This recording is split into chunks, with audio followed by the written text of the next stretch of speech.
Okay. Hello, everybody. Welcome. My name is Martha Alter Hines, and I have another special treat. I'm so excited to introduce you to Patrick Geary today. So, for those of you not familiar with Patrick, Patrick is a new friend, but actually a mutual friend of Sandy Sedgbeer. He actually is the person who introduced me to Sandy. It turns out we have all these mutual connections all over the place.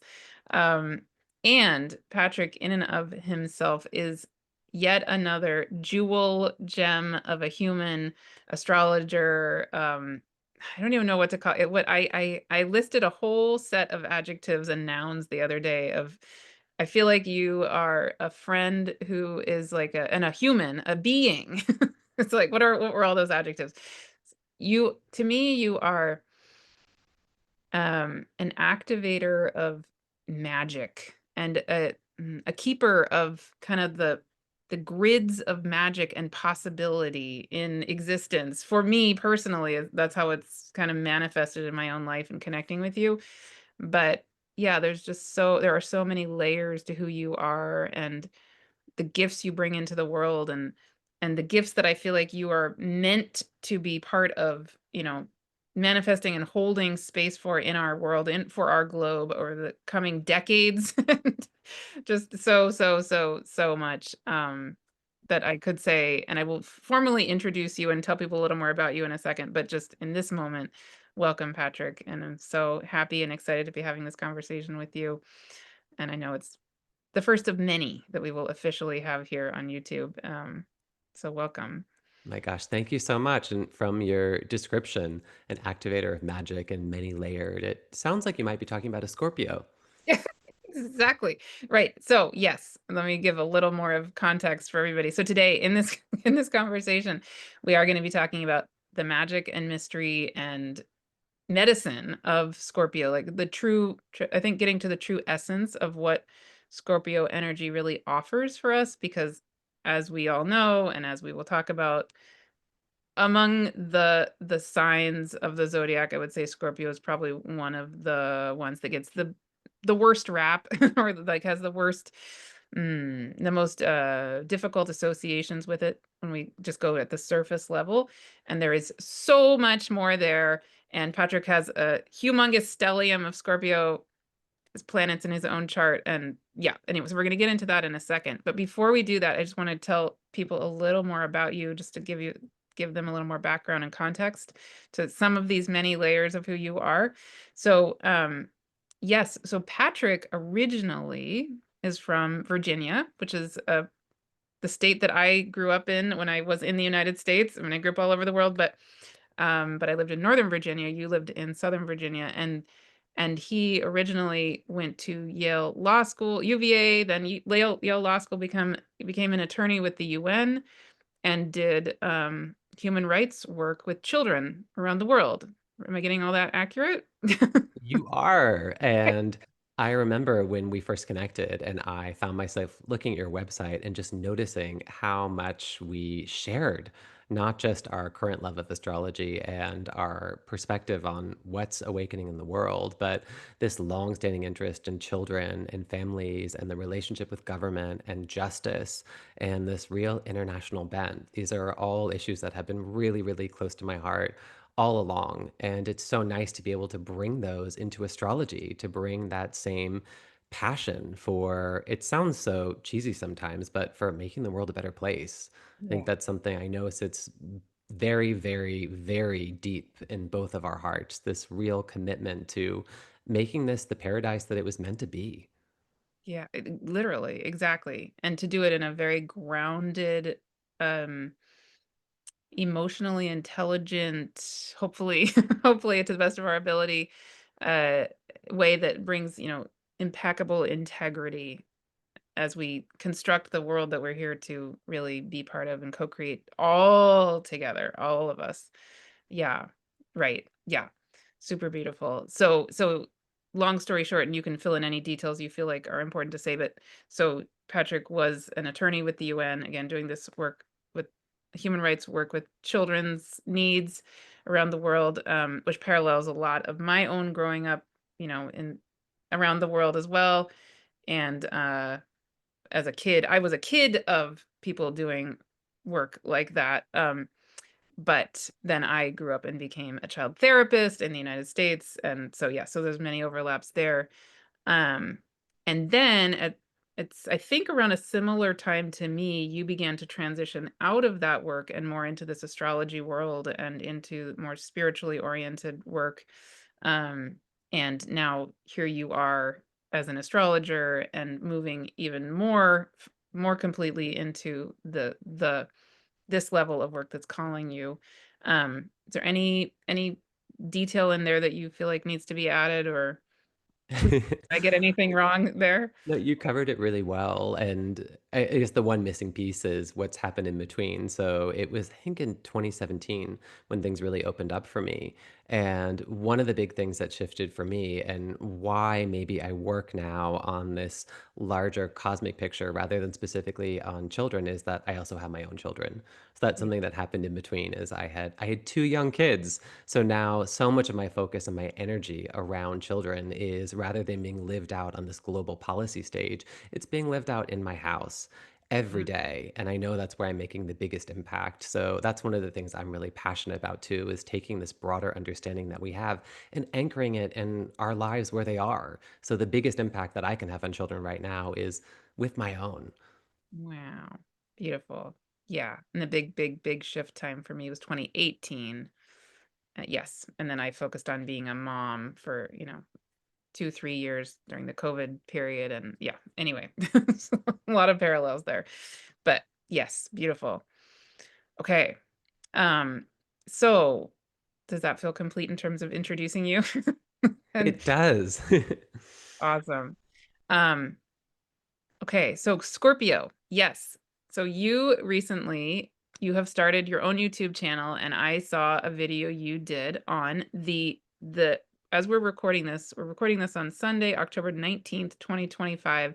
And so if you are listening to this and you are hearing this relatively soon, like in the next month, I highly recommend, I'm going to put the link to this video that Patrick did that I heard, where Patrick goes through all of the transits of the coming Scorpio month relevant for 2025, the Scorpio season of 2025. So I highly recommend going and listening to that if you want all of those many very rich and multi-layered details regarding the time of now.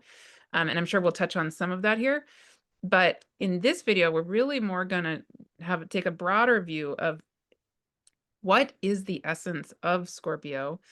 Um, it gets that bad reputation, and yet there's so much magic, medicine, so many things available to us, right? In that energetic and in this time of year. And yeah, so you, Patrick, with what, 5 planets in Scorpio yourself?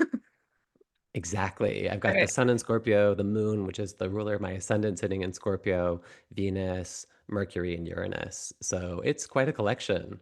Yes, and I have 1 planet, Uranus, the end. Scorpio.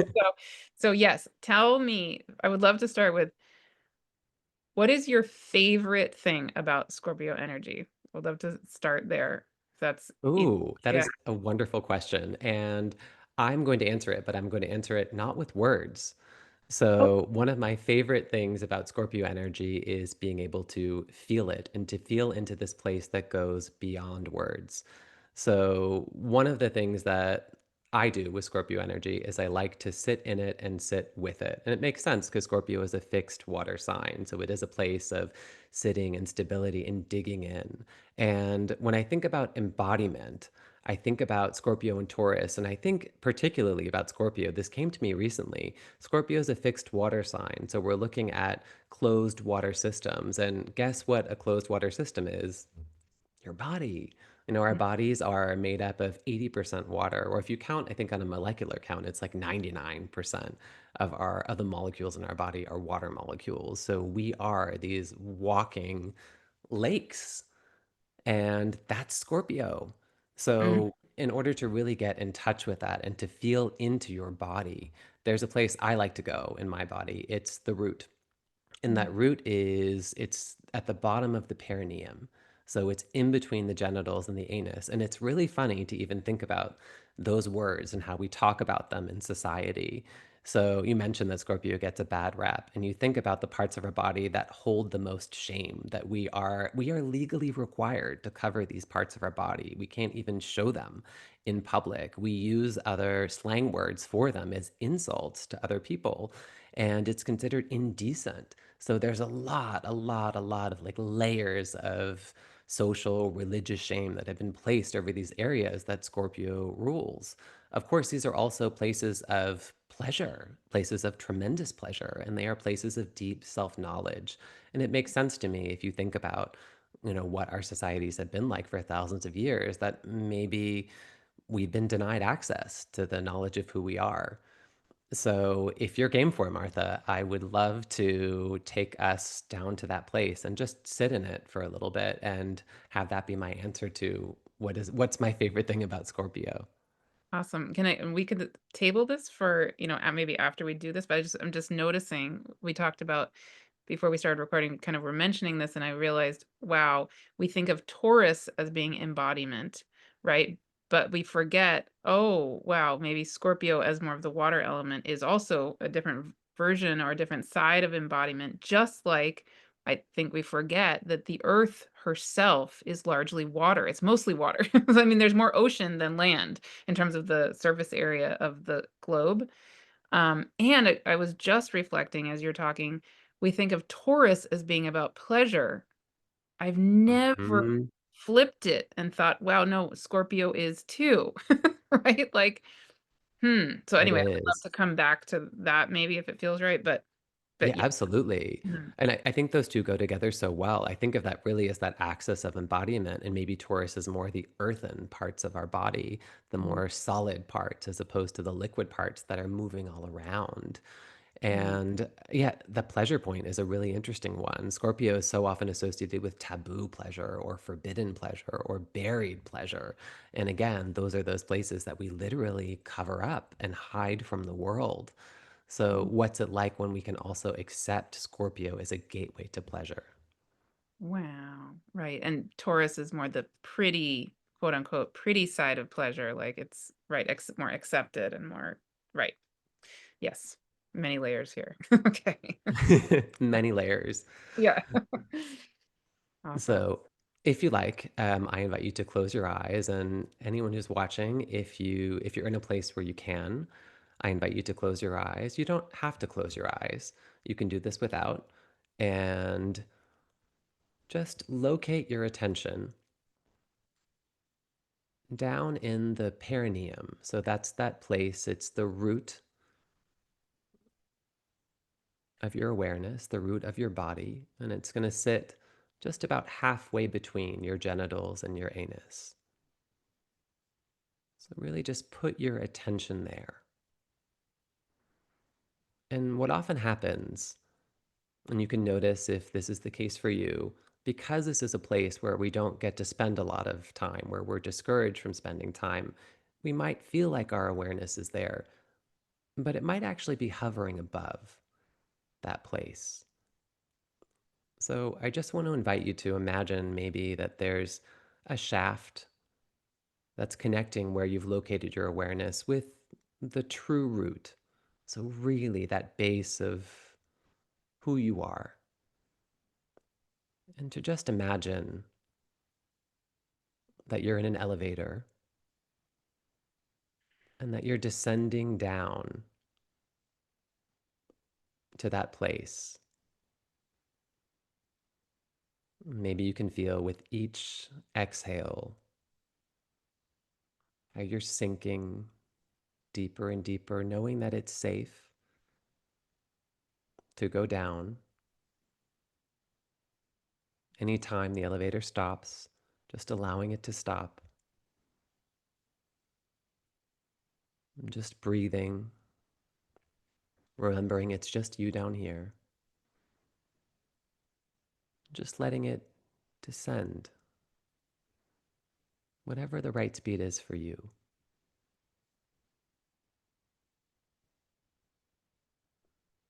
And then as you feel it land down in this base, down in this root of who you are, this place of deep self knowledge. Just take a few breaths here. You can just sit in silence and just take a few breaths here.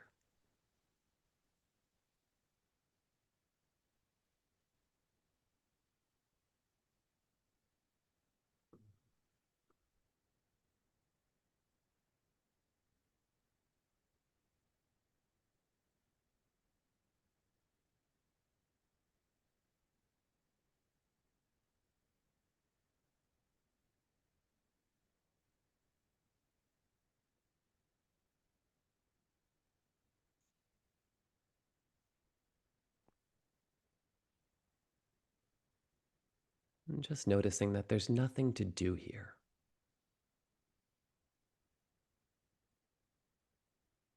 It's just your opportunity to be.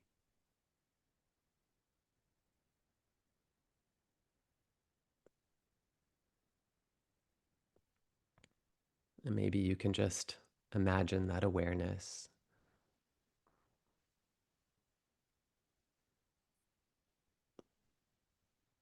that deep awareness of who you are. You just imagine it coming up into the rest of your body.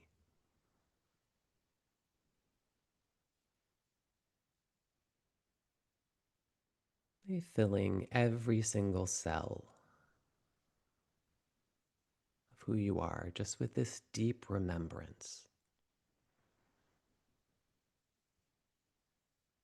This is me.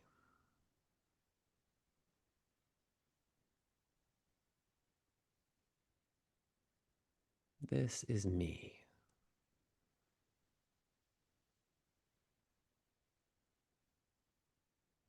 This is me.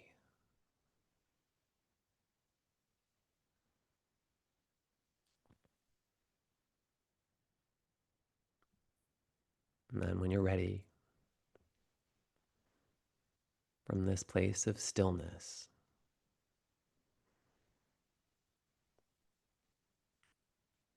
you can slowly breathe your eyes open. The soft focus. Just remembering this is you.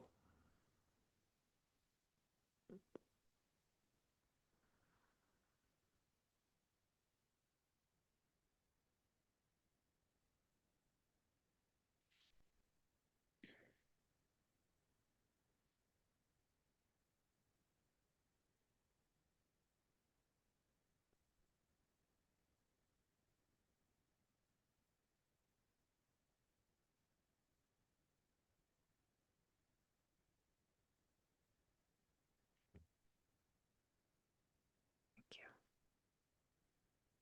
Thank you.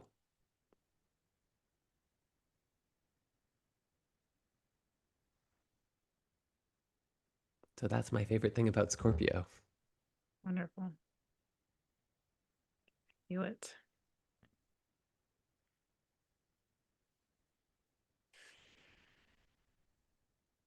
It is. It's a sign that's so associated with stillness. That expression, still waters runs deep. Still waters run deep. That is such a wonderful Scorpio expression. And when the waters are still and the surface is placid, you can see all the way down to the bottom. And it Mm-hmm. feels so peaceful and so calm. And that's what we get when we go into that place of emotional stillness. We're Mm. allowed to really just feel who we are. Wow. So, is it okay if I ask you a question? Please. If you, and I'm asking this about you, but of course we'll broaden this in a second. But for you personally, being someone who has such strong Scorpio energy in your own chart, if you go into that part of you, that stellium of 5 planets in Scorpio, and if you really settle into that energy, um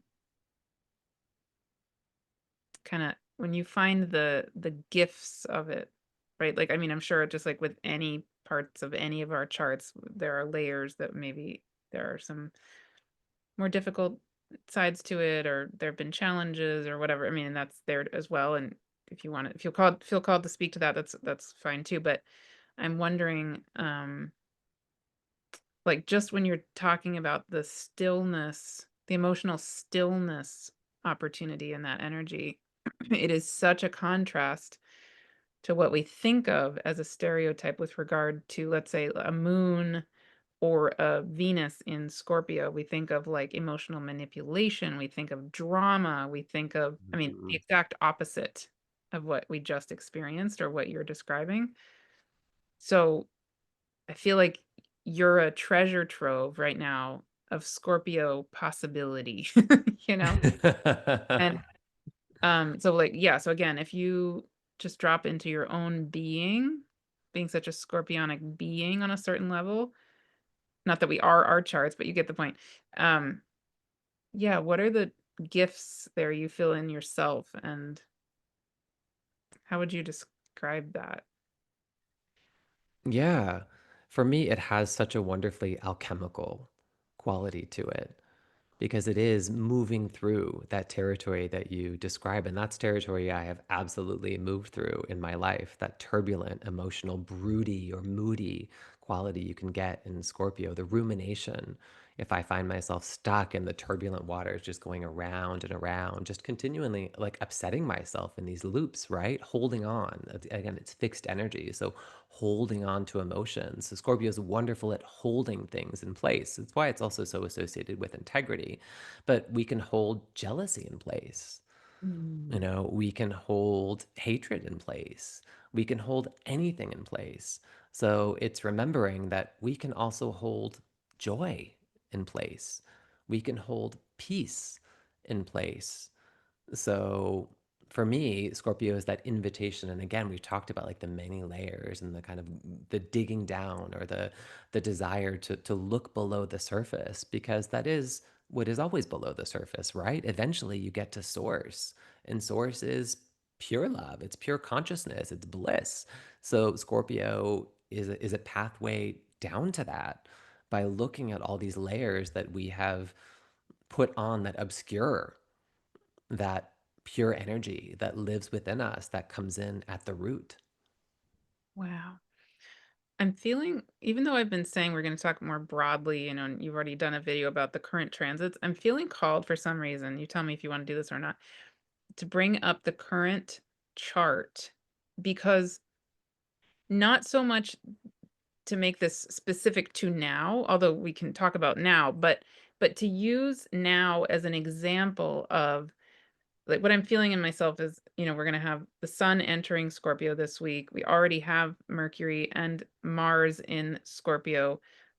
Coming up, we'll have Venus entering Scorpio. And I'm just curious to get your perspective on, kind of along the lines of what we're saying. As a planet enters Scorpio energy, or let's say something's transiting our eighth house, for example, or whatever it is, um, I would love to drop in and feel what is the opportunity coming? What is the gift possible here? Because I think I can speak for myself. When I saw, oh wow, we're gonna have Mercury conjunct Mars in Scorpio. And in my case, that conjunction is squaring my own Mars over in Aquarius and is opposing my Jupiter and squaring my Saturn, and it's doing stuff in my chart.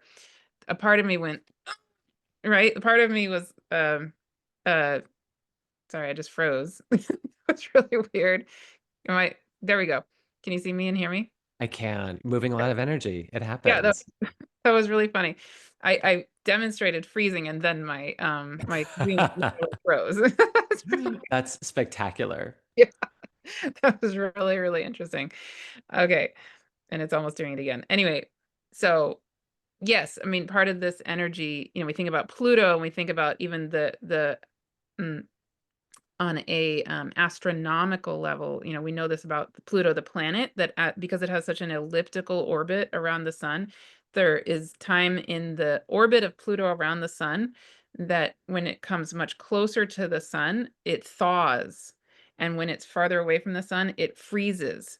So there's this association with Pluto as being kind of having a frozen state and then a thawed state, right? Similar to maybe our emotional when we get scared of, um, for example, when I see Mercury going to be conjunct Mars in Scorpio, a part of me can have a tendency to freeze like that because if I think about it, what am I scared of? I'm scared of something from the underworld showing itself. I think that's what it really is. It's like, okay, I get Mm. it that there's probably, I would guess for a lot of us right now, things coming up that have already been there. It's not that these things haven't been sitting there, but maybe it hasn't quite been time for them to reveal themselves or be spoken or whatever it is. And now it's time, right? And so a part of me is like gets the wisdom in that, and another part of me braces. So anyway, so I would love to, if it feels right for you, to take a moment and just feel, yeah, what is this opportunity as things enter the sign of Scorpio, or again, maybe enter our eighth house. And we have these kind of scorpionic or Pluto is a different, slightly, maybe we don't want to go there right this second, but as we have scorpionic type of transits in our world, in our own lives, yeah, what's the gift arriving on our doorstep, that. That's a great question, and that's I feel like what I dedicate my life and work to is what is the gift arriving and what is the Mm, opportunity that's present? mm. Yeah, so should I pull that up for a second Please here? do. Okay. And as I'm doing that, I'm just gonna use this opportunity, we'll come back to this at the end, but FYI, everybody, everybody, so you're holding a free event on October 24th? I am a Scorpio retreat. Yes, exactly. So do you wanna say a tiny bit about that while I'm pulling up the chart? And then we'll say more at the end too, and the link. Yeah, so in the Scorpio retreat, it'll be on Friday, October 24th at 8 p.m. London time. We'll talk a little bit more about Scorpio, and then we'll have an alchemical experience, a little bit like we did here, where we'll get to move some of that energy. So both feel into what Scorpio is, talk about it, and really start working with it very actively and understand how we can continue to work with it. And I think some of it is to help demystify or remove some of that fear that we might understandably have about what's present here. So I felt really called to organize this. I've been working a lot with the sun recently, and the sun especially reached out to me and tapped on my shoulder in so many fantastic ways. It continues to happen. The synchronicities are too many to list, but suffice it to say, I just got this clear message from the sun like, listen, it's time that people see the brilliance of this and that they see the light of it. So that's really what this is about. It's about understanding Scorpio from this perspective of light. Wow, perfect. Okay. So that fits with my instinct to pull up and yeah, pull up and do this. Okay. So, are the transits of right now. So again, we're recording this Sunday, October 19th, 2025. So you're holding the free event 5 days from today. And yeah, if people are hearing this after the 24th, you can tell me later if there's other way, if there's a recording or if there's other things that they can connect in with. Yes, Yeah. there is a recording, so Oh, I'll gladly share it. yay. Awesome. Okay. So we can see, now the sun is at 26 degrees of Libra. On Tuesday, we're going to have the new moon at 28 degrees of Libra. And then, a day and a half later, the sun will start its time in Scorpio. But already we have, here is that Mercury Mars conjunction in Scorpio. And then later, like maybe a month from now or ish, Venus will come along and also enter Scorpio. Okay. So Yes, Venus Patrick. will come into Scorpio, and Mercury is going to go into Sagittarius, and it will also retrograde back Yes. into Scorpio also Yeah. later on in November. Ex And interestingly, some of the instructions I got from the sun, and it was specifically to do a month forecast and to look at the month of Scorpio and to start at the ingress and also to look at the ingress chart. So in that forecast video, I also talk about the solar ingress chart as kind of the initial energy. of the month. And I also got an energy image that came along with it, which was an image of handcuffs. And it was these, when I looked closer at first, I was like, handcuffs? This doesn't feel very, like opportunity focused. But as I looked more closely, it was these handcuffs made of golden light. And it really was this invitation of surrender. And what's it like when you surrender to the divine that is all around you, when you stop resisting, when you go into this place of stillness and peace. So that interested me. And on the ingress chart, in addition to this Mercury Mars conjunction, we'll also have the moon in Scorpio that's approaching that. So yeah, we've got a lot of that, a lot of that coming up. So it makes sense to talk about Mercury Mars. And I'm curious for you. So when you mentioned Mercury Mars, like, ooh, like part of you's excited about it and part of you isn't. So when you mentioned there's something coming up from the underworld, I'm curious, how does that fear show up for you? Like what's something that like something that your imagination might kind of come up with as like a, ooh, that's an I don't want. Yeah. Well, I mean, I won't obviously share the details here, but this was something I did share with you on a personal level, that I had a situation recently going on where uh a different friendship relationship in my life. There was a kind of a I would say some I could feel the energy between this person and me kind of not fully clear for about the past couple of years, I would say, actually. And it's a friendship relationship that matters a lot to me. Really, really is important to me. And so I had been trying to decide for a year or more, should I say something to this person? Should I, maybe I'm making it up. Maybe there's something kind of needing to be said, but maybe there's not. I don't know. And the timing just never felt quite right to mention it to them. But then, about a week and a half ago or so, my guides just said to me, "Do it. You need to clear this energy, because we need you to essentially rise into the full light of who you are, and this you questioning this over and over and over again, is there something, is there not, is not in alignment with what we need you to be next," basically, right? And so I did reach out to this person, and they said, "Oh, wow. Um, you know, yes, let's meet. This friendship really, really matters to me also. And I just want to be absolutely sure that it's everything is clear here, because I want our relationship to be really healthy." So that's beautiful, right? So then I did meet with this person, and so leading up to that, I was scared. And I was thinking, wow, I have no idea what is it that might come out. What if, I don't know, maybe I've done something that I didn't realize I had done, and I was scared I would be feeling pain in my heart. That's really what I was worried about. And then it turned out the most beautiful conversation ever. I think I would say our friendship relationship is so much deeper and stronger than it ever has been, and we are on such strong footing now. So, yeah. So you kind of get the sense.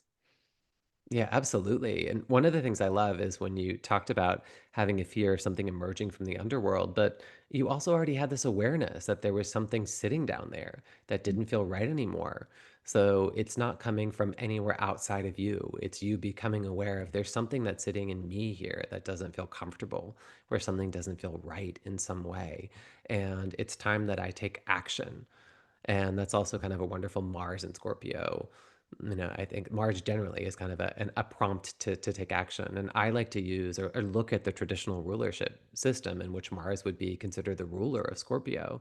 And it does have that laser focused precision of looking down and seeing there's something here that just isn't right. And Mercury, of course, wanting to give a voice to that, and that's happening through a conversation in some way. So looking at it as approaching this not with I have a sword and I'm here to cut you, which Mercury and Mars together can certainly do, especially in Scorpio. I will say this too, as a native with Mercury and Mars. My Mercury's in Scorpio. Mars is at 0 degrees and 1 minute of Sagittarius, so it's just crossed over. But I live with this Mercury Mars energy all of the time, and if I wanted to say something, and I have done this, not with tremendous pride in the past. If I wanted to say something horrible to somebody to really upset them for probably weeks, maybe months, maybe even something that would stay with them for a lifetime, I could very easily do that. That's Yeah. not something that I want to do. And where I am in my life now, that would be so far out of integrity that I have no interest in doing that, but I can do the opposite. That's one of those things I noticed too with this is being able to go, okay, I can go just as deep, but I can say something absolutely beautiful about Yes. somebody and really change their life for the better in that way. So looking at this like this is like yes, this is, a weapon, but do I, or can be used as a weapon. It's a sword. It's something to slice. I could use it to cut somebody or I could use it to cut away all of the crap and Mm. actually just see somebody like for the brilliant being that they are and share that.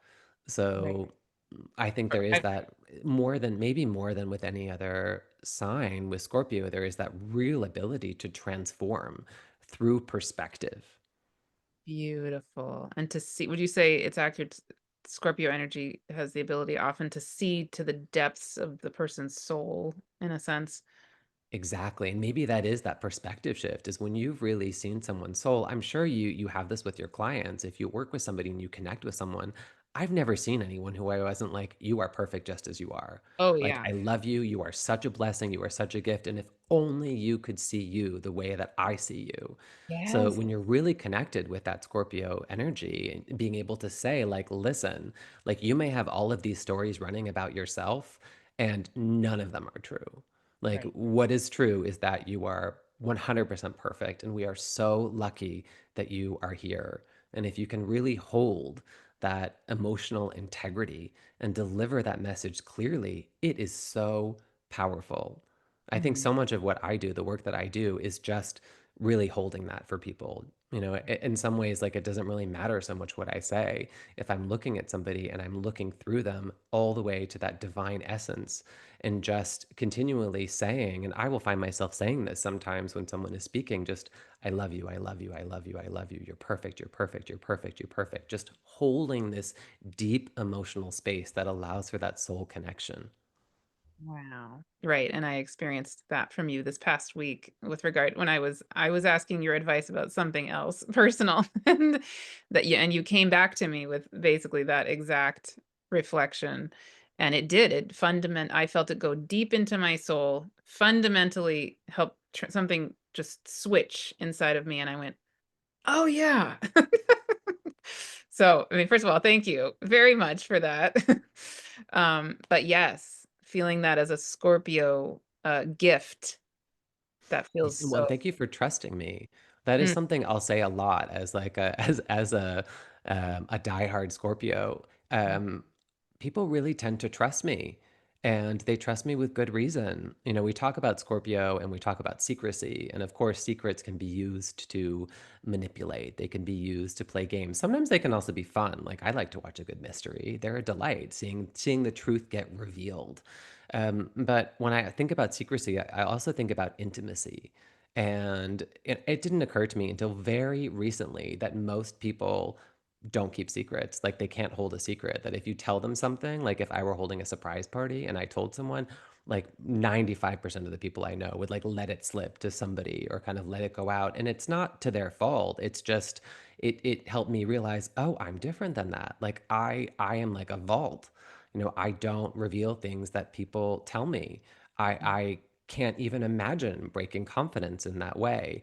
And that allows for that sort of intimacy to exist. So it's yeah, it's I guess it's a unique thing about working with Scorpio energy or living with it that I people who meet me on the street tell me deep things that I'm not sure if they would tell other people, but there's when I am in my heart and I'm in alignment and I'm open, boy, do I receive some really intense things that people are going through. And just being able to hold the space for it is something that feels natural and it feels good to me to be able mm, to sit with somebody as they're experiencing that. I used to volunteer for a mental health or like a suicide hotline here mm. in the UK.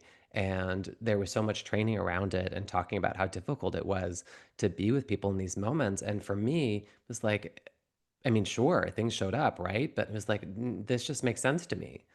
Like, how wonderful is it that we have a place where people can come and talk And not only that, this wasn't an interventionist organization. The mission behind this was really a space where people can go and talk specifically about suicide, and they can talk about ideas that they might have, even plans that they might have, with no design to intervene, just with the understanding that if you give people a safe place to talk and to connect with a loving voice, then that in and of itself is going to shift something for them. So that's Mm, a space that I feel really comfortable in. right. I'm gonna come out of the screen share just for a second because I feel a call to kind of go into a few things anyway. I want to be able to not have this not have the chart right there for while we do this, but right. So okay, so there are a couple layers coming in here for me that I would love to clarify a little and get your perspective on. Okay, yeah. So two main things. One, what you're describing, the ability to hold space, to hold deep space. I absolutely witnessed that in Scorpio energy as well, of course. But what I find interesting is that often, not always, but pretty often, I would say a potential shadow side or downside of that Scorpio energy can be, I've definitely experienced it in other people, is there can be a kind of a sense of like, I want to say like grabbing or like, okay, I'll put it like this. Mhm. When you have held space as a friend for me, I feel very clean energy, which is why I'm willing to go there with you, right? So I feel like yes, you can hear me, you witness me, you are able to reflect back to me from that. You can see the depths of my soul and you can reflect it to me. That's an amazing, beautiful gift. And at the same time, I feel cleanness in it. There's no sense of your energy coming into my space. I feel like my space is very honored and like I have sovereignty even as you're witnessing me on that level, right? So therefore, me with my very very strong Aries energy and my Virgo energy needs a heck of a lot of self-sovereignty, and I don't want somebody crossing the boundary into my space unless I've very explicitly given them that permission, right? So and I don't feel any of that concern with you, which is why I would open to you in that way. Um, and yet I would be curious to hear your thoughts on, I do think sometimes the Scorpio energy can have a shadow side of being, you could say, invasive or like kind of wanting to stick, insert energy and mix energies in a way, get almost like, I don't know if you get what I'm trying to say. Like things can get muddy with Scorpio energy sometimes, right? And so I'm wondering, yeah, Definitely. any thoughts? And yeah, go for it.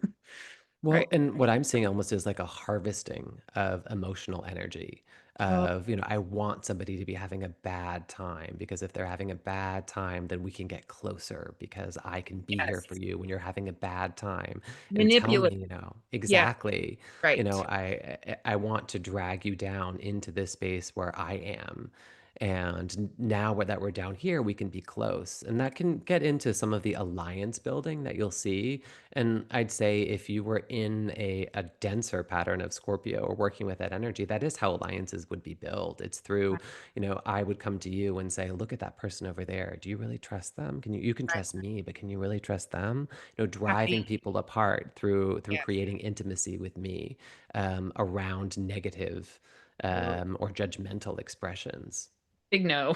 Yeah, Big big no. no. I mean, like, absolutely. I was a teenager. Like, I Yes. I was very good at playing these sorts Right. of chess games, and I would intentionally set out if somebody. This is the sting part of Scorpio, right? Like, if somebody would wound me, and if I had been vulnerable and opened myself up to someone, and then they betrayed my confidence or my loyalty in some way, I would absolutely set out to be like, I'm going to take that person down, and I wouldn't physically take them down or attack them, but I would absolutely go and build my army, go out and talk to people and, try to get them to be on my side so that I felt safe again because I didn't feel safe. So I have a lot of compassion for people who behave in that way because it just means that you don't feel safe. These are probably people who were really vulnerable, people who maybe went through a difficult experience, and this is them putting up their armor. Like, I need to go and I need to get people around me and on my side so that I can feel safe again because right now I feel so wounded. So I'd say if that does show up for you in your life, can you see that person with compassion and just see this person as like someone who has, I used the expression recently, who has a trust wound and just isn't able to see that. Right. I'm thinking about in my old job, years ago, I remember I remember, and we probably all had experiences like this in some form or another. So at my we all had cubicles. So I had my own cubicle, and behind me, in the cubicle behind me was a person. There were a couple of people side by side who were in a different they worked for a different department. So I didn't really know them very well. I didn't have much to do with them, luckily. But what I could overhear all of their conversations. So, for example, one of their colleagues would walk up, and I could hear all this going on behind me, and just sort of like, what in the world? And they would greet the person, and there would be a plan that weekend for them to get together and to do some party after work or whatever. And then the third person would leave, and then the two original ones would start to sorry, backstab the third person who had just left, who they were just being Mhm. all friendly and nice with, right? And I was like, "What in the world?" Like, so opposite of Yeah. how I would ever, ever, ever operate. Like, that is just so not oh my goodness. Like, everything in me was like, "Ah!" Um, and that, to me, that is a very, again, I'm being very stereotypical, but that is a very stereotypical, extremely out of balance, let's say, Moon or Venus or Mars in Scorpio, right? Like some personal planet in Scorpio, really out of whack, right? Mhm. Um, yeah, I mean, would you agree with that I stereotype? would. It makes me think of the movie Mean Girls when they do Yes, the three-way calling attack, and it's like this pretense of privacy that it's just the two of us here, and then actually there's somebody else there who's listening the whole time. right. So, it's disingenuous Yeah, and it is game playing. And there certainly can be what we do. Scorpio, I mean, game playing is part of Scorpio, I guess. We think about chess, like having this long-term brilliant strategy, but we can do that on an emotional level.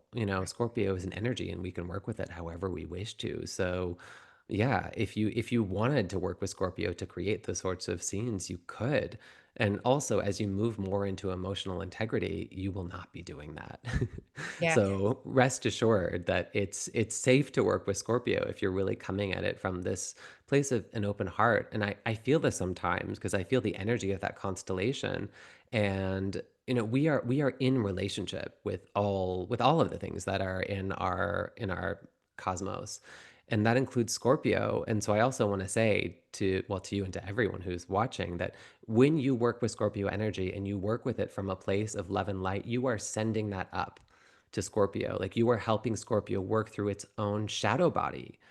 mm, Scorpio doesn't like having to hold this manipulative energy. It doesn't like having to hold those things. It wants to be this light of courage and purity and truth.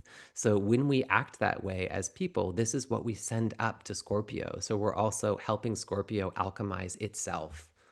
okay. You know what's coming to me when you're describing this? The constellation of the Scorpion currently is very visible. Have you seen it in the last few months? Yeah. Yeah, it's so bright and so easy to see. Just FYI for everyone. Mm. In the evening time, you can see it in this sort of more southern. Anyway, yeah. And Antares, which is the Oh heart my of gosh. Scorpion, Hmm. so bright, right, and very, very, very visible. It's red, has a reddish color. And what I'm thinking about is, because I was thinking as you were talking, I was thinking, okay, yeah, the Scorpio gets this bad rap, but what else does? Mars, big time. And Antares, the heart of the Scorpion, the name actually means anti-Mars, anti-Eris. So, and because it looks like Mars. And so, and Antares is right on the ecliptic. So it's right on the part of in the part of the sky where the sun travels, and then the other planets in our solar system generally travel.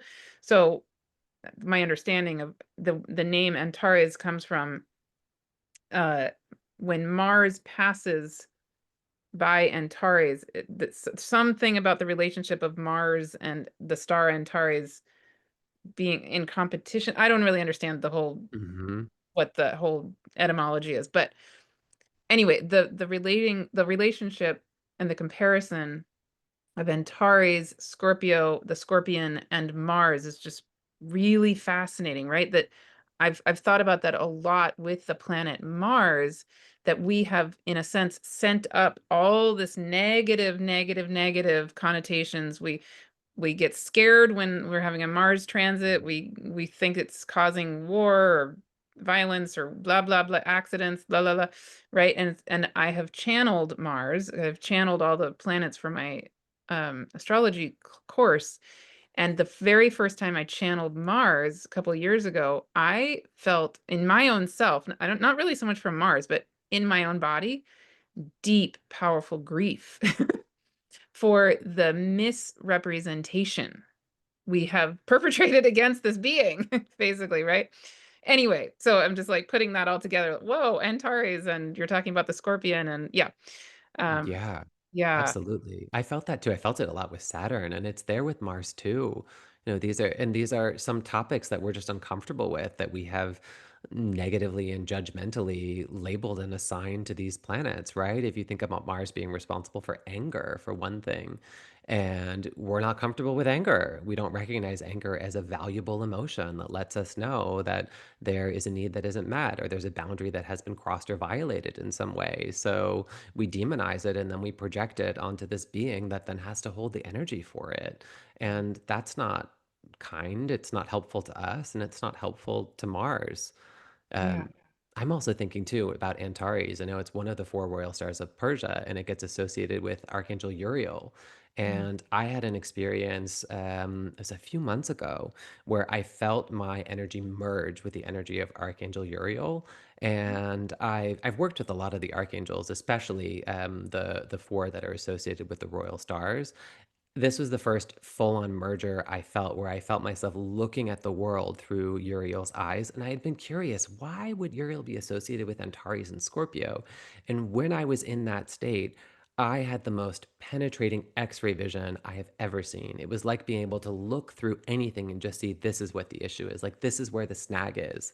Like, if I were to look at, like my body, like, okay, there's like this one little place that's off. This is what we could tweak. Or any situation, I could see through the layers of complexity to, this is where like the original misalignment is, and this is where it could be, corrected, for lack of a better word. Because Scorpio does have that quality of like looking deep into complex situations. Why it gets associated with like Sherlock Holmes, or like solving mysteries. Like, it's looking deep into these complex situations and coming out with a solution.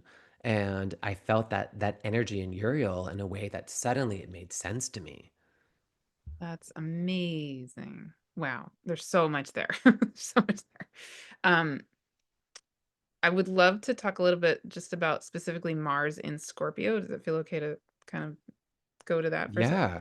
Yeah, so I'm just thinking about, okay, we're just talking about the bad rap Scorpio gets, then we're talking about the bad rap that Mars gets. Well, guess what? At this moment, and once every couple of years, Mars happens to be in Scorpio right now. So, and I know from working with many charts, when I have seen Mars in Scorpio for a person's natal chart, 99% of the time, yeah, yeah, there's been some kind of, out of balance violence or sexual trauma, sexual violence, some kind of misuse of power sexually, misuse of power in general. Something's gone on in their life or with their father or with the boyfriend or with the whatever it is, right?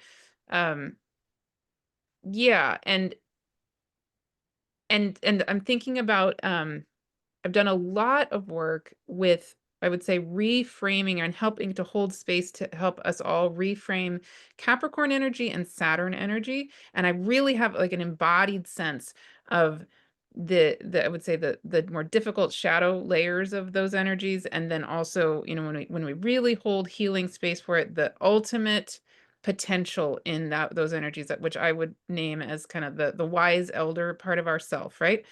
But when let's say I'm sitting with more of this Scorpio energy, but especially if I'm thinking of Mars in Scorpio energy, and I want to hold healing space for the transformation available in that energetic in that person's natal chart and their life and themselves. And I want to help their energy come to, okay, yeah, what is that essence of what is that Mars in Scorpio as the medicine of you, right? That's a little trickier for me than, let's say, the Capricorn Saturn energy. Like, I got that. I would love your thoughts. Like, what is this medicine? We've touched on it a little bit. What's the medicine here with the Mars and Scorpio part in particular? What's kind of the high? Well, anyway, go with that with any way that you feel called. Yeah, well, I'd say with the context that you're talking about, particularly looking at anything around sexual violence or sexual abuse, um, to me, it's sexual power, Mm, really sitting in the fullness of your sexual power. And Mars and Scorpio would be a fertilizing or penetrating energy. So, whether you are in a male body or a female body, having a penetrating, fertilizing, strong sexual energy. And sexual energy is also creative energy, right? It's sacral. So it's not just when we think about sex as an act, it's more than that. And creation does require fertilization. So, because I'd say for you, maybe the reason it shows up as difficult or challenging to embrace is again, look at our society's relationship with sex and its relationship with power and sex and how we have put these things together, or creativity and power. Think about, that same thing, right? Like what we do when we think about women and their creativity, especially. And you think about, women who were sitting in power and women who were sitting in sexual power. Mary Magdalene, right? A woman who was in incredible sexual power, and she got labeled as a prostitute. This was not a safe space. So I think we're going through a deep societal clearing around this. So it makes a lot of sense to me that this would be a place where it doesn't yet feel comfortable for you, because there's been a lot that's been layered on top of this. right. And I would say for me, it's beyond not comfortable. It's just confusing. It's like, what? Hmm. I don't think we have many models, right? This is part of why I felt really called to do this conversation with you, because we just don't have, or I haven't had many models who really can who have really shown us, oh, no, here is the real high possible. And we can look around the world and see all kinds of examples of Mars and Scorpio gone exceedingly horribly wrong, right? We just look any Yeah. and we see it everywhere. Um, and yet nothing is inherently bad. Everything also has the very, very beautiful expression of the exact same energetic, right? So, yeah, so even just this conversation feels like an opportunity for me and for all of us to hear, like, wow, okay, so yeah, what is Mars is currently in Scorpio. What is Mars in Scorpio energy at its highest, highest, highest possibility? Um, Yeah, I love that. And I'm wondering too, when I think about confusion, if that's intellectual discomfort. mm, Discomfort is such a wonderful Scorpio word, because that's when we're noticing that like something feels off here. Like there's something here that doesn't feel quite right. It's like what you mentioned with that friend, why you wanted to have this conversation. There was discomfort. And discomfort is also when we find ourselves expanding and getting more flexible and stretching. You think about, practicing yoga. You want to go into a space of discomfort. You don't want it to be pain, but you want to welcome the discomfort. as opposed to the Taurus approach, which would be welcoming the comfort. And Scorpio would be, where is there discomfort and how do I allow this discomfort? And then as you go into a place where there's discomfort, it becomes comfortable, much like if you keep stretching, eventually what was once uncomfortable becomes comfortable. So I would imagine for you, as you spend more time working with people with Mars and Scorpio and working with Mars and Scorpio, that confusion will naturally dissipate in the same way that if you keep stretching, eventually it'll feel comfortable. So you'll have that stronger intellectual sense of, well, this is what it is, and I can understand it and I can be with it.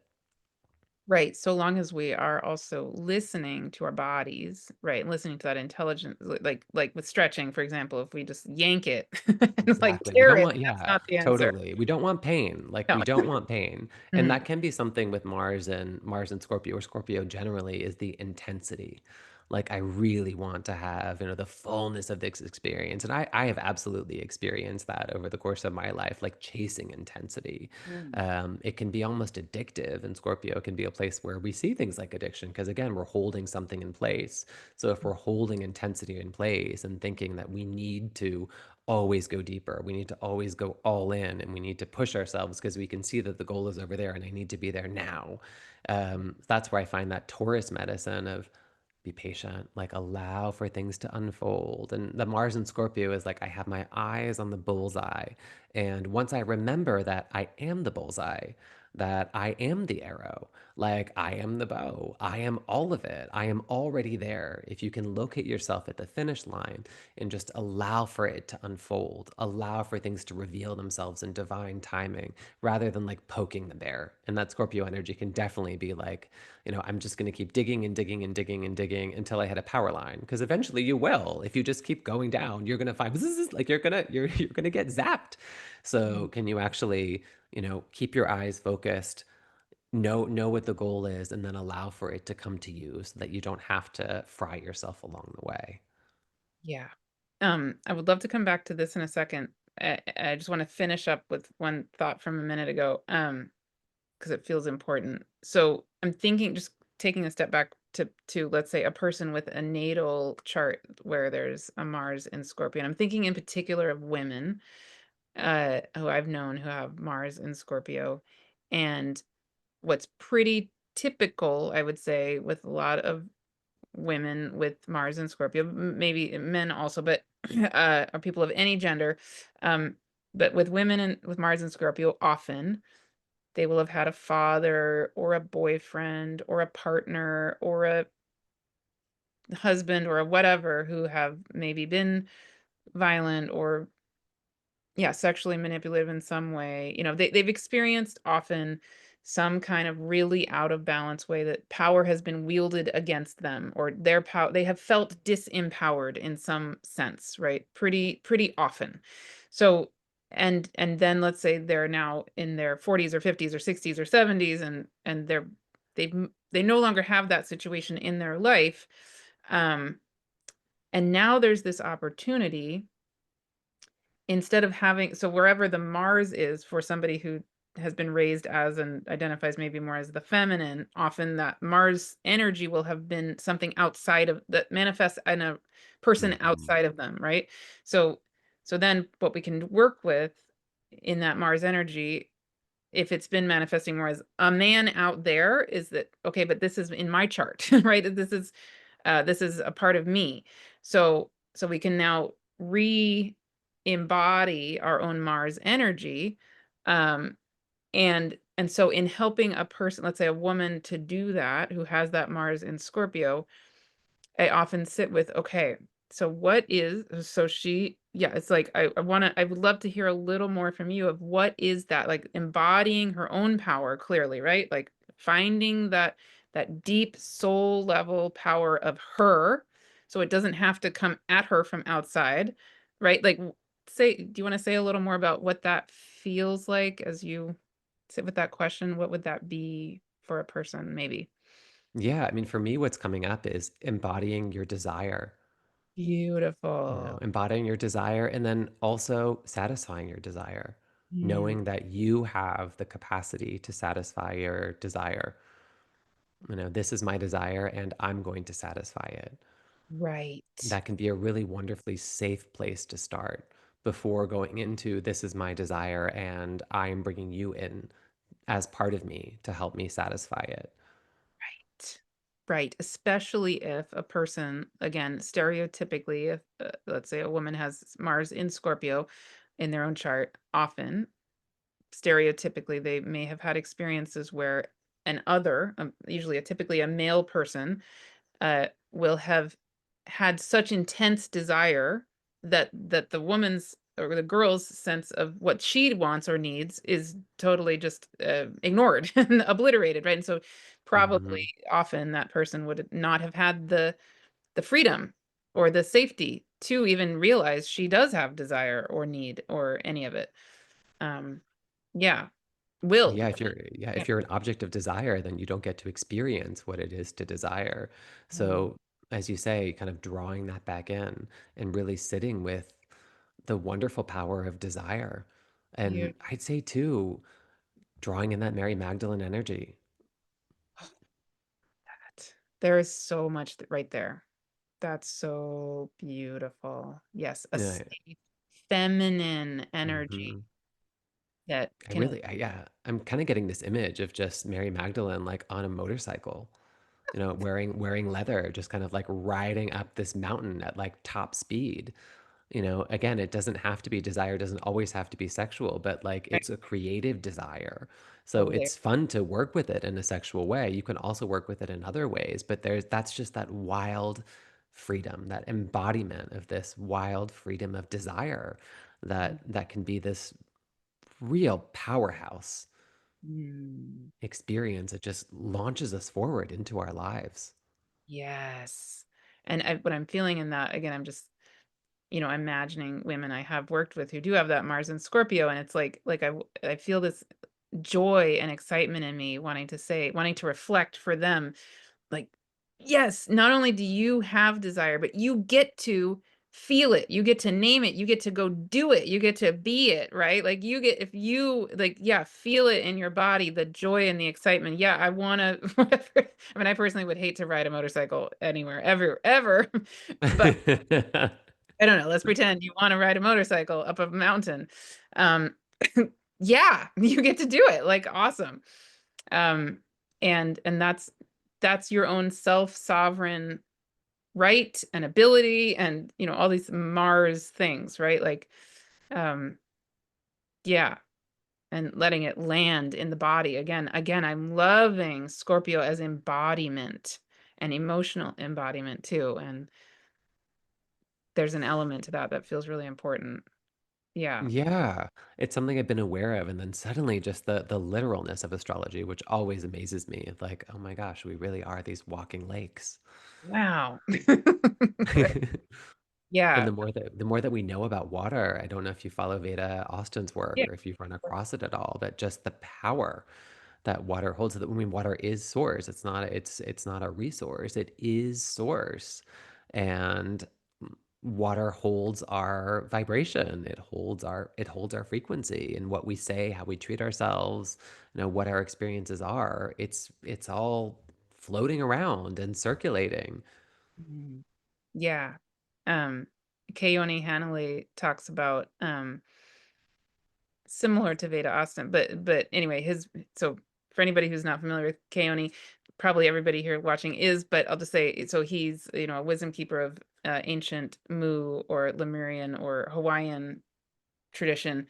And in his lineage, I hope I'm paraphrasing this correctly, essentially, um, the creation story of his tradition says that the original beings of Earth were these plasma beings who were the energy of love, and they in the early creation of the Earth, those plasma beings became the waters of the Earth.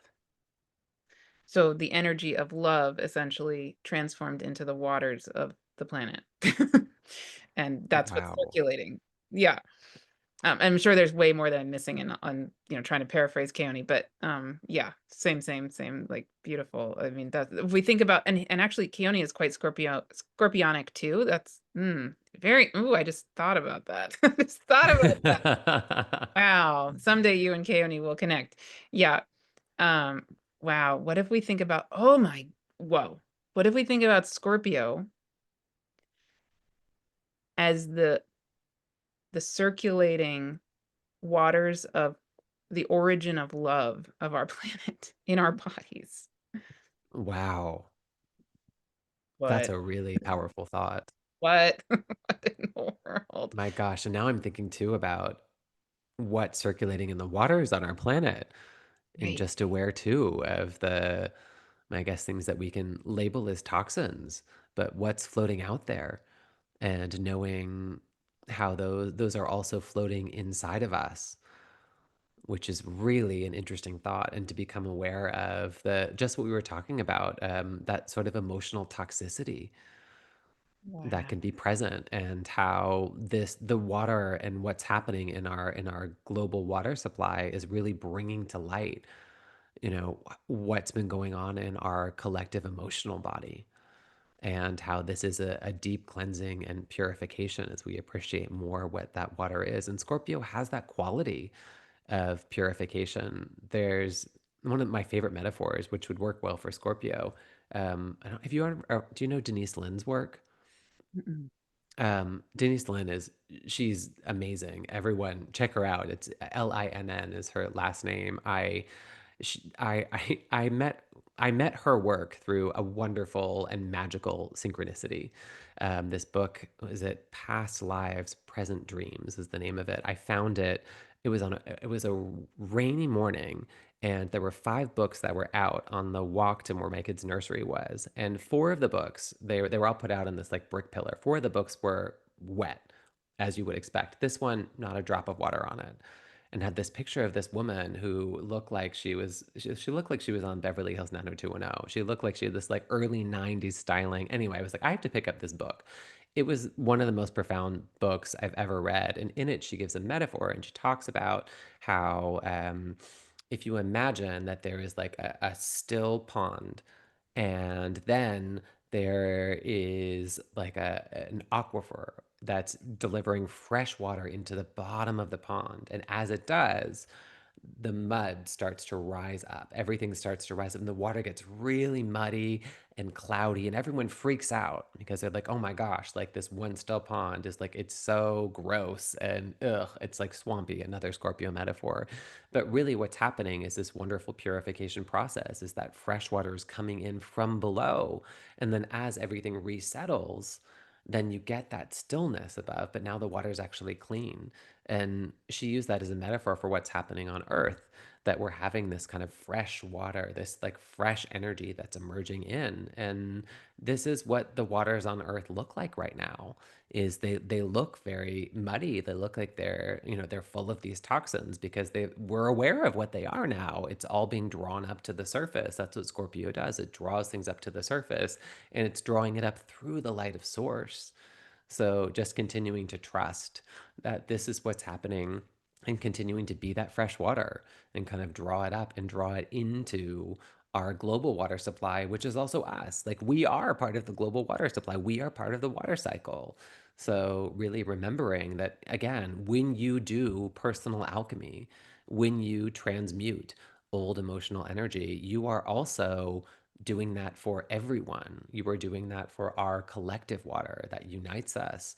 So that just sort of drives home that point again for me, that like personal development is world service.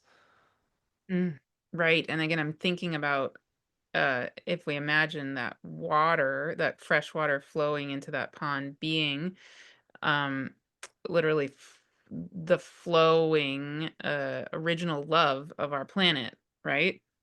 Whoa. Whoa. Um, Yeah.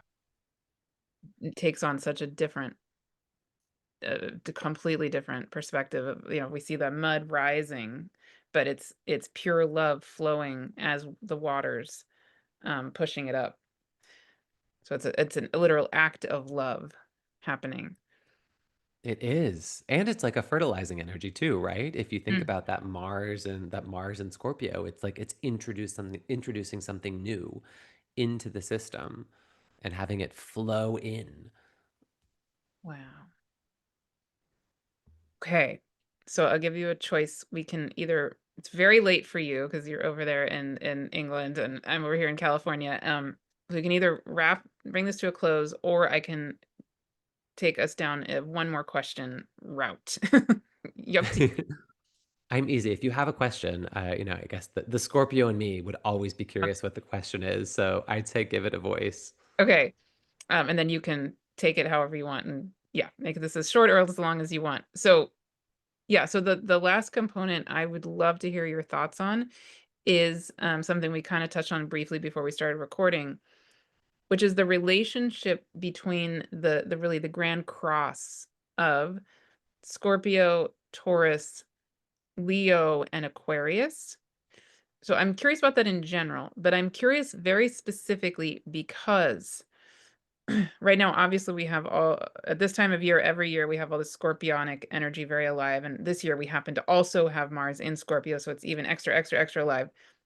And coming up next June, July, I think ish, um, the nodes of the moon are going to be switching from Pisces and Virgo into Leo and Aquarius. So the Leo Aquarius dynamic is going to be extremely, extremely highlighted for all of us. We're also going to be having Mars and Jupiter in Leo at the same time that the South Node is. So that those three are going to meet in Leo, right? Three times actually in the end of 2026 and into 2027. But anytime the nodes are in any two signs, whatever they happen to be squaring also for me is exceedingly highlighted.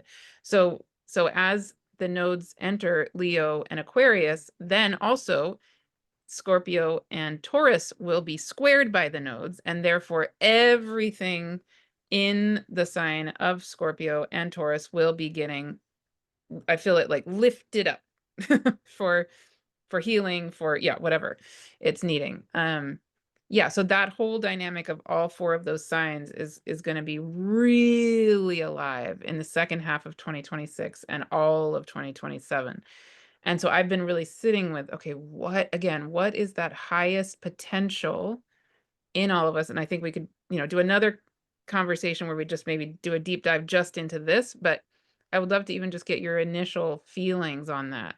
Like, what is that full set of relationships between those four energies? Uh, Mm, I yeah. love that question. And yeah, I mean, it's fixed energy, right? So, one of the words that I really think about with fixed energy is integrity.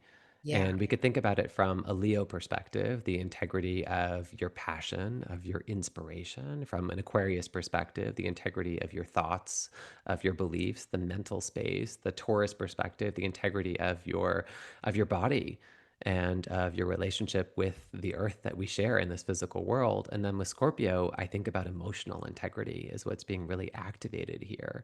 And what I'm seeing is these Taurus and Scorpio, the signs that are playing a role in it but aren't hosting the nodes. It's almost like that gift quality that they have is something that's coming online during that time. So speaking from the Scorpio perspective, I really think about courage, as a place of coming into emotional integrity, and that is long recognized as a Scorpio quality. And it's what you demonstrated in that conversation that you had, where you're like, "I'm nervous about this. I don't know what's going to come up," and the one you mentioned with your friend, but I'm doing it anyway because I need to do it in service of the truth being revealed. Courage in service of the truth being revealed. And I'll also just highlight, I don't know if you followed or you've read much about David Hawkins' The Scale of Consciousness, where he looks at the different, it's like the different, I guess we could say, like frequency levels of emotions and emotional experiences. And courage is the gateway between these lower shadow aspects and the higher aspects. Like courage is that point where it shifts, where it goes from what we could label as negative. And I don't want to say negative in a pejorative way, but negative maybe in a more of a polarity way or a shadow quality, when we be moving from that up into the higher realms. So Scorpio to me really represents that point of being, it makes sense, right? Being able to draw things out of the shadow and bring them into the light. So that's what I would encourage everyone to embrace around that nodal shift, that gift from Scorpio of I have the courage to do this. I have the courage to oh my gosh, to sit with this. Wow. Hmm. That's kind of a funny Scorpio slip too. I hope YouTube doesn't censor it, but it's a good No. Scorpio word. Wow, that was very interesting. Right. Yeah, beautiful. Yes. Yeah, and again, I think we'll do a part 2 to sometime for a different, whole deep dive into this, but um right, I just think I keep feeling when I feel that second half of 2026 and then the whole year of 2027 with the South Node in Leo, Jupiter in Leo, Mars doing a retrograde from Virgo into Leo with the South Node with Jupiter in Leo. It's like, whoa, talk about a calling for integrity, a calling for sacred leadership, heart centered sacred leadership with integrity, right? And like clearing shadow aspects of our own being. I mean, I'm sure there are plenty of things we can look out there to, and we can point to all kinds of out of balance Leo and Scorpio and Aquarian and Taurus energies. But I mean, even just in our own being, right? Like coming in, honing our own deep, deep, deep, deep, impeccable integrity in ourself so that we can step into the sacred leadership that we are here to be, whatever that means, like either in the, more private ways or bigger ways or in between or all of the above. That's yeah, that's one of the most huge things I'm feeling in that second half of 2026 and moving beyond. Um, so yes, yes. Yeah, me too. I love that. The courage to be a leader, Mm, mm, and to be a leader of your life, whatever the stage that you live it on is. yeah, amazing. Okay. Mm. Amazing. Well, thank you so much. What a treat. And one last thing I want to say before we fully close. I know we've talked about a lot of deep things, but one of my personal favorite, not people, but characters is also a Scorpio, and it's the mug that Yes, I unearthed earlier today from the back of my cabinet. Hello Kitty is a oh, Scorpio. We actually have the very same birthday. There she is on our little scorpion, November 1st. And I also think Hello Kitty draws us back to where we began this experience because Hello Kitty does not have a mouth. So Hello Kitty sits in silence all of the time. She knows her truth so well that she does not need to speak. wow, that is hilarious.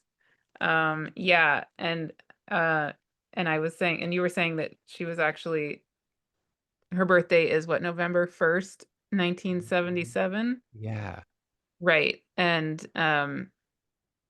yeah, Chiron's discovery date, I think I'm just trying to even find double triple check that but anyway, it's either November 1st, 1977 or it's very, very, very, very close to that. But yeah. I know, What right? Who would have thought she's the silent healer who's been with us all along. that is so cute and so funny. Yeah. Yeah, Chiron and Hello Kitty are twins. That was really funny. We had to sit with that one. Um, amazing. Okay. Well, many, many to be continued moments, I'm sure. And yes, so as we're closing, would you like to say anything else about the October 24th event? You've already kind of given the gist, but if you want to add anything, obviously I'll have the link here. And then do you also want to share? I know that you're offering readings. You offer readings, and you're offering a particular special this month.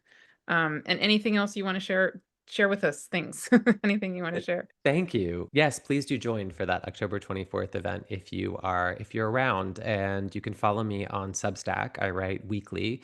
Truth Takes Time is the name of the Substack. That's also my website. So I just relaunched my website, truthtakestime.com. And there's one offering that has been brewing in me. That's such a great Scorpio word. It's been brewing in me for years, and it's finally being revealed. And that is owning the alchemist that I am. So I'm now doing direct alchemy work, which is bringing together astrology with all of the other things that I do.